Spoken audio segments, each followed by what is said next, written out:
Hi, it's Xavier. Welcome to my bonsai retreat. You all know how much I love my silverberry, my Elaeagnus, and here it is now. We're actually a little bit later than normal for this sort of work, which is I'm going to remove all the leaves and take a few offending branches off. But hopefully, by the time you go right through this video, you're going to see it in two different stages of its development this year, and you may even like it. You know, I've just noticed this little one growing up here. I might let that go because potentially, see, we've got this inverse swelling down here. Potentially, if that continues to grow out, I could do an air layer quite low, get myself a nice little twin trunk. So what am I going to do today? I'm going to do what's called a full defoliation on an evergreen. And the reason why we're doing this is last year's leaves. And what I want is to encourage this tree, which is very healthy, to send out the shoots for this year's, the 2024 growth. And the only way to do that is to get rid of all its leaves now. It also gives me a chance to have a look and see where it's going, the direction. I'm going to actually cut back a few things. So nice leaves here. But where it's already going away from where I want, I like down here. So that's right there, you've got some brown folded leaves. That is actually the new growth, and they come out really nice sort of burnished coppery bottoms on them. So, and I think last year I didn't take off all the leaves, so I probably won't do that this year either. But what I will do is just continue to look at the branch development that we have got. Oh well, there it is without its leaves, and all I'm going to do now is just remove a few obvious things I don't want. This is actually going to be growing backwards. We've got something from down here, but I don't like that's in a junction, so we're going to get rid of that. This is going to go up. There's no point having that. Don't need to make decisions yet on there. Clear decision is this one up here. I've got these that are going to come this way. I've also got the same down lower, so I'm actually going to remove that. Now I might, with this one, have a look at just potentially going that way. It's probably not going to work, but I want to see how it looks. We've got this coming out to us. I want to remove that. Again, we've got another one going up. That's no good at all. So we're actually going to remove the whole thing. That'll allow that to come out, I'm hoping. Now we're bringing it downwards. That's coming out too far. This is going to come back in on itself. Really don't want that. Got a nice little arrangement coming out here.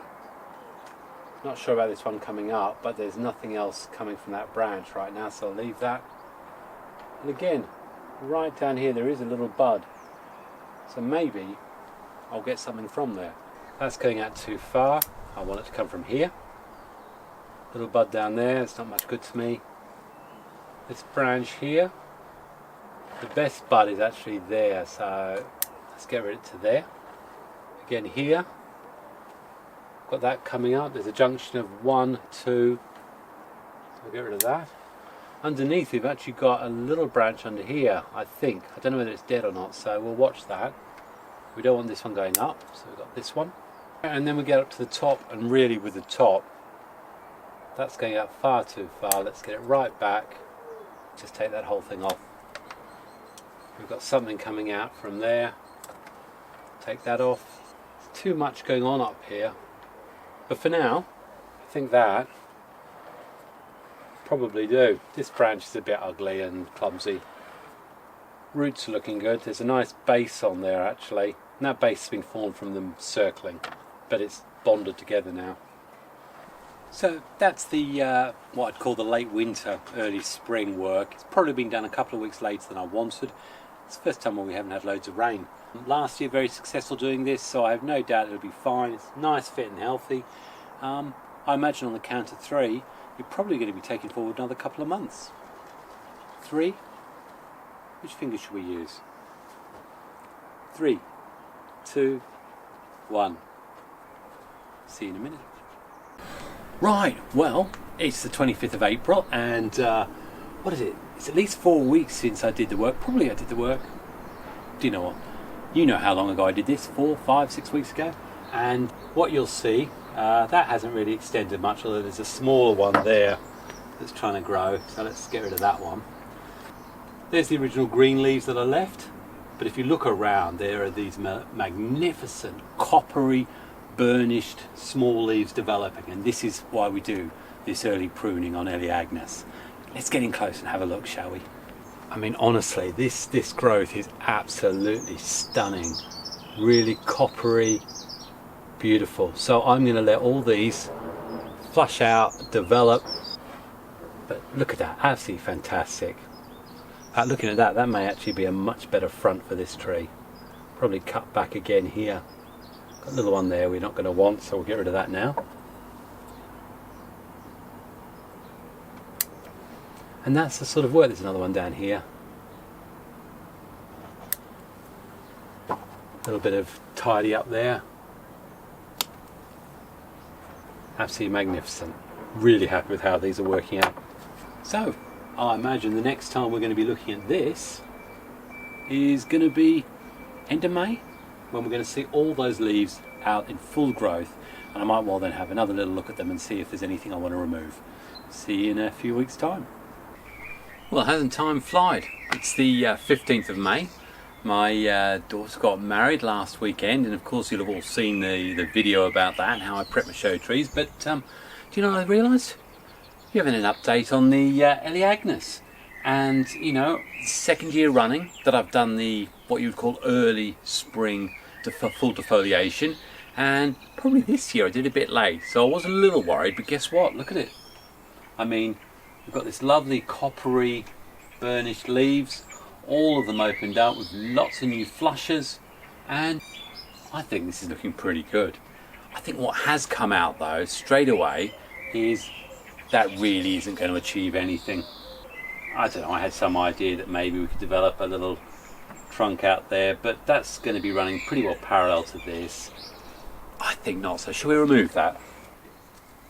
So here we go then, to coin a phrase. Now, it wasn't exactly exciting or dramatic, but just clean that up a bit. Okay, well there we go. We'll put a little bit of paste on that. Okay, only other thing I need to do, a little bit of weeding. Let's try and stop this Scottish or Scotch moss from getting too rampant, because although it can often, I heard someone say, it can often look quite good as almost a grass covering and you can trim it with your scissors, it goes down quite a long way, and the amount you get on top is normally double. It's double down below. If you let this stuff get out of control, it will literally strangle your bonsai. Yeah, so I will continue just to clean up around here, and I'm really happy with how it's growing. I might wait a little bit longer, and then perhaps, well actually I might make one pruning decision thinking about it. I don't want that one. Got a little bit of confusion here though actually, and since we've got little growth there and also there, I reckon we can probably get rid of that one. And basically, you know what, that's all I'm going to do. In fact, the more I think about this, this is ready. It's we've actually had quite a good start to the spring, and a lot of stuff's flushing, especially the maples. Haven't got near them. This definitely. So I can already start going, right, we've got 1, 2 here, 3. What I don't want is stuff going upwards. I want energy directing this way. So we've got new growth here, just above this one. I need to take it straight back to there. We've got an upper one there I don't want. Clean that. Just want to open it out a bit so that light will always get in there. Really want these ones down here to actually take over. Obvious things, because I mean what I'm going to do is I'm going to continue to go around this and do the sort of post-flush hardened pruning that you would do with a lot of them. You're looking for the direction. You obviously want 2 of the new leaf growths, and then get rid of anything that's going upwards or in silly places. It is a silly place. Right. And looking here, so from this point of view, we've got this branch here that's going all the way up. And looking in closer, it actually comes from the same point as this branch here. So the easy solution for that one is actually, I definitely want that. So let's remove it. So we'll just get rid of that one. Which means we've now got two from the same point there. The other option I had, which I've only just thought of, is that we had the classic situation of three like that. And I left those two. I really should have taken the middle finger. No one wants the middle finger normally. I'm sorry, I hate it when it does that. I'm sorry. So we'd then be left with... No, what am I doing? You know what I mean. So potentially I possibly took the wrong one, but mind you, looking where it was growing in towards, so not much good. This is going to continue to go across the front, so ideally I want buds to come from here. We're going to be creating an upper bank up here, so I'm happy with those for now. Looking at there, we've got a great low conglomeration of new growth here, long internodal distances. What I really want is to encourage stuff back here. And the only way I'm going to do that is to make the tree angry. And the way to do that is cut right back. Get rid of an older leaf. And that's the other thing now that all the new leaves have come out, anywhere where I do see that older dark green leaf, I will remove it. So, looking higher up here, we've got this one that's coming upwards. Really, that is, I'm never going to want that to come up, so I actually want the budding from back here. So, in this instance, let's just tell the tree, don't waste your energy there. I think I committed a lot earlier on for this one up here. If I go for this one here, I do get a slight decrease in taper, but I have to wait till here before I get a bud coming back. Whereas at least here on this one, the bud's coming back here, and it's potentially here. What I'll do is there's potentially going to be a bud point here, so I'm going to cut that one off to there, and then work on this being my my future. Clean up that there. Clean up. Now, I fully appreciate that you listen to me going, I won't do that, we'll do that, we'll do that, and you really can't see what's going on up there, and you probably can't see clearly why I'm making decisions. And you know what?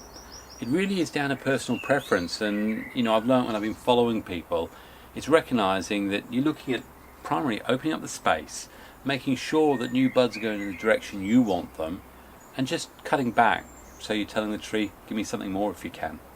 And there aren't always right answers. It's how you feel good and what you prefer in the way your tree's setting up. So I'm going to continue to work my way around. And I mean the obvious things, if we look at the apex here, that's shooting up there nicely, but I don't want it wasting energy up in the apex. So I want it putting energy down here. So I'm going to be cutting these right back.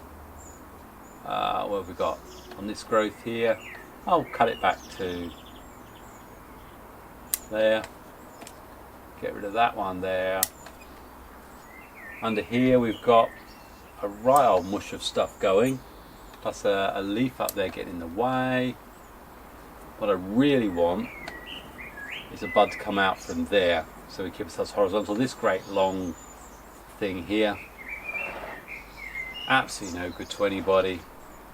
I probably want to get rid of it all the way back. Again, we've got the same issue here with this one. I definitely don't want anything more. Got the leaf up there, that's fine. Even this one is too long. So let's just try and encourage something further back. Always awkward when you see these leaves up in the air. It's like, lay down. But that's fine. I'm certainly not going for a full defoliation twice in the same season. Okay, well, I've chopped it around a bit and probably taken off more than I thought I was going to begin with, but it's a tough old bird just like me. Taking all the stuff off all the weeds and that off the top, well most of them anyway, and taking probably 2 or 3 millimeters further down, so there's actually a bit of room for the water, well, not the water to sit, but for me to see if water is sitting in it. It's always good. I tend to have this habit of filling my pots right to the top, which, apart from the fact that when you watered normally meant it just ran off anyway, did make it harder to tell whether or not the soil was getting compacted. Certainly a tip I've learned from watching a lot of other YouTubers is that they do tend to give yourself a nice lip in there. You can quickly see whether that water's sitting. Anyway, and in fact, as I noticed as I was going around there, I've clipped it right back, and I'm happy there. I actually noticed a hollow. Do you want to come in and have a look at it? Yeah, just there. It's amazing to think I hadn't noticed it, but it's a hollow that goes right in there. So we used to see just how much that's going to. It looks like that could be probably cut away there. Might have a little exploration of that later in the year. Who knows? That's an interesting hollow I'd found. Okay, so we've had a little poke around there. Not 100% decided on the front, so I'm just going to spin it slowly. Keep your eyes on the timing counter. It's either going to be slightly angled off here, but at the moment that's how we've got it sitting. But I want you to see if you can have a look and see. We've actually got quite a nice root cluster down there. Probably harder to see, but I'll give it a spin. It's either off-center on the one you've just had, or it's slightly off-center there. And down here there's actually quite more interesting root base there. But you tell me, either that side or somewhere there, that side. Anyway, only one thing left to do before we put this thing away for the summer, give it loads and loads of sun. We want to feed it, so we'll get the old favourite BioGold in there. I normally put three or four hunks of the stuff there, and then just hope that my little birdies don't notice it, because they love tossing this stuff on the ground while they're looking for worms. Anyway, another bit of a blah blah blah from me, but this is how I deal with Evergreen Elaeagnus through the year, and I probably won't touch this again this year. So let me know what you think about the front. Please let me know if you've got any questions you want to ask. But if you liked seeing Ellie, the Elaeagnus, then big thumbs up. If you think anyone else will enjoy it, then of course, by all means, share it. And do you know what? If you'd like to see Ellie in person, then you know where I am. I'm just off the A1 near Grantham. Send me an email via expressionsbonsai@gmail.com, and I'm probably going to be in, and you can meet Ellie. So, from Xavier, happy bonsai and God bless. Cheers.